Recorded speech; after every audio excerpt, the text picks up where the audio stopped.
Hello, this is Dr. Grande. Today the question is, what is the difference between dependent personality disorder and borderline personality disorder? Both of these disorders have a key feature, fear of abandonment. And it's easy to get these two personality disorders confused. Not only that, it's not unusual that if somebody has one of these personality disorders, they would also have the other. We call this comorbidity. And the comorbidity between dependent personality disorder and borderline personality disorder is fairly high. Some studies suggest it's even close to 50%. So 50% of people with dependent personality disorder could also be diagnosed with borderline personality disorder.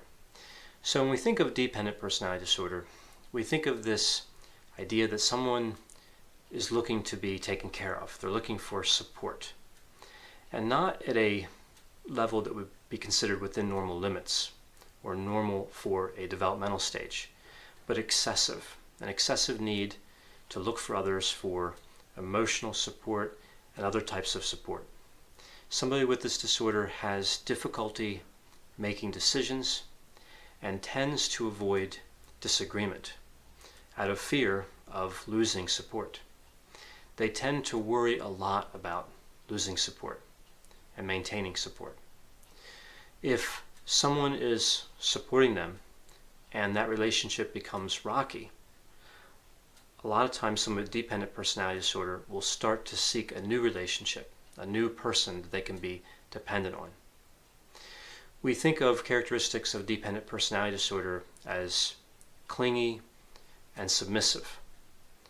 So somebody with this disorder is oftentimes metaphorically in the passenger seat. They're letting somebody else make decisions for them. Decisions about what they wear, what they buy, what they eat, how their day is structured. So it's really an excessive amount compared to the normal levels of support someone would seek. Also, somebody with this disorder typically does not respond well to criticism.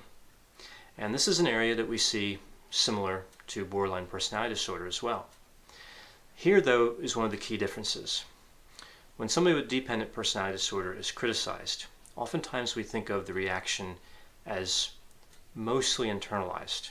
So they would become more agreeable, become more submissive, really work to preserve that supportive relationship.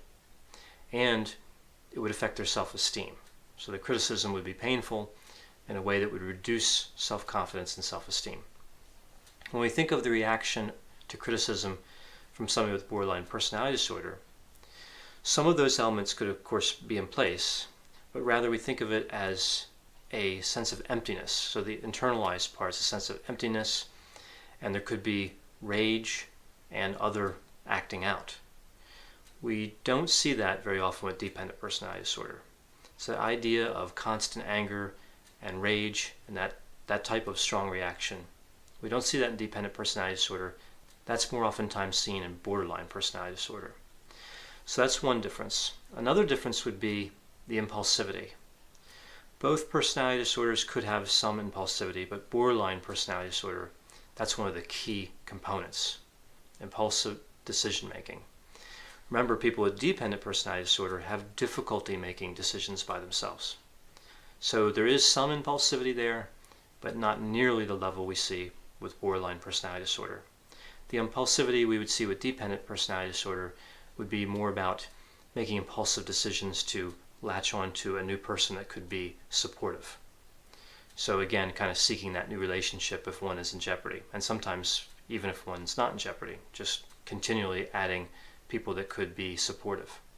One more difference we see between dependent personality disorder and borderline personality disorder is this idea of the idealization devaluation cycle.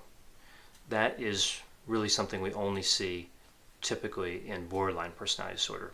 So somebody with borderline personality disorder will often have an ideal view of somebody and then devalue them later on. So it's this love-hate cycle. We don't really see that in the same way with dependent personality disorder. Again, these two personality disorders are similar, but there are some key features that give us an idea how to tell them apart. And again, it wouldn't be surprising if you're treating somebody with one of those disorders that the other one could be present.